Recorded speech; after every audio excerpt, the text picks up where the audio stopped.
school was so strange a phenomenon. Among the Pokot tribes, school is not a norm. It's not there. It's so foreign. But the first school was taking shape, and I found myself to be among the pioneers.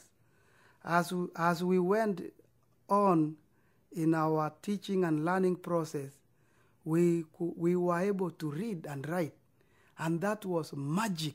Sometimes we call it the white man's magic. It was like having another eye, adding on your two eyes. We were literally having another extra eye to look at the world. As we went through our schooling in this pioneer school in the middle of nowhere, we were really so excited to be part of a new beginning in our village. Making to school for the first time, it felt so electric, and we seized the opportunity, and we were so grateful, because at that point, that is when we were presented the Lord Jesus Christ as a good shepherd. And it really hit us, because we could remember those freaking moments when we were at great danger of coming in the hands of the other tribes. And we realized Jesus had been right there with us, watching over us. Good shepherd, perfect. What better way to see Jesus than to see him in the lens of a shepherd? So as we grew up doing our schooling in this elementary school in the bush called Kiwawa, we worked so hard, and we made it through the elementary school, and I got a rare moment to go to a high school in the big towns in Kenya. And after that, I did my end of high school exam, and I got an opportunity to go to Daystar University in Kenya. And the Lord was really taking me to very far places. And while at Daystar, I got the support of the college, and towards the end of my college program at Daystar, I was prepared to go back to Pokot.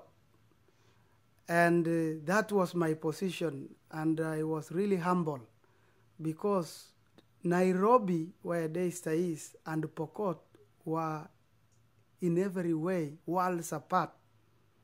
And I knew very few, if any, from the Pokot tribe had made that far.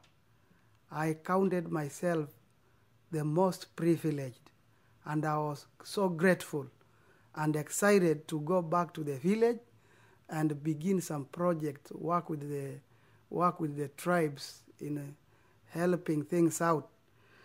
As I thought that was the end of it all, it appeared the Lord himself was not yet done with me, because towards the end of the program, the college offered me another chance to make another step forward.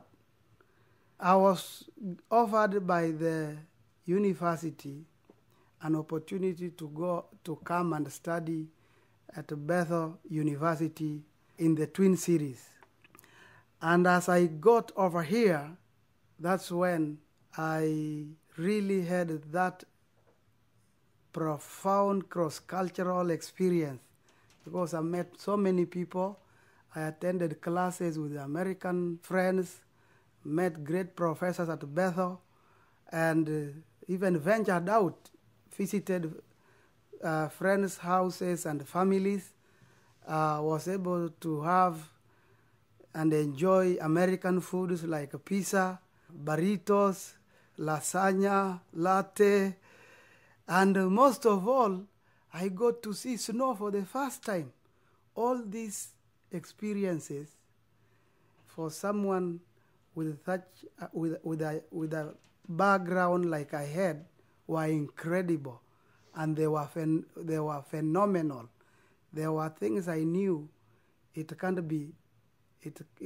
I know it wasn't the effort from my parents or anyone I knew, but a pure act of grace from God himself.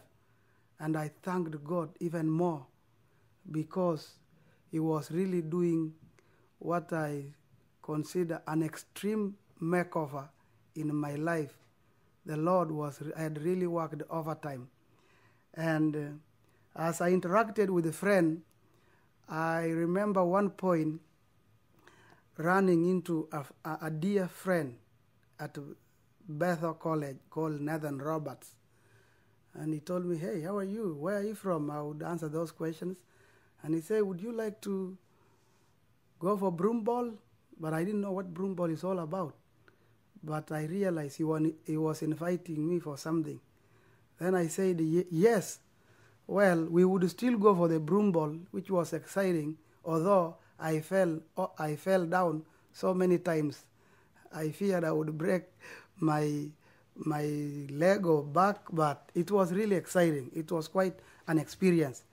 And then we ended up doing a lot more with Nathan. We went to his family a couple of times, and we were friends.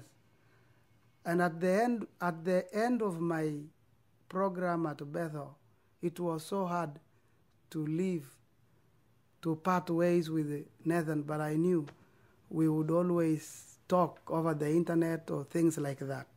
All the same, I was happy to have had all that experience in Minnesota and at Bethel, and I was also happy that I had this gift from God because I was graduating with a Master's of Arts in Organizational Leadership.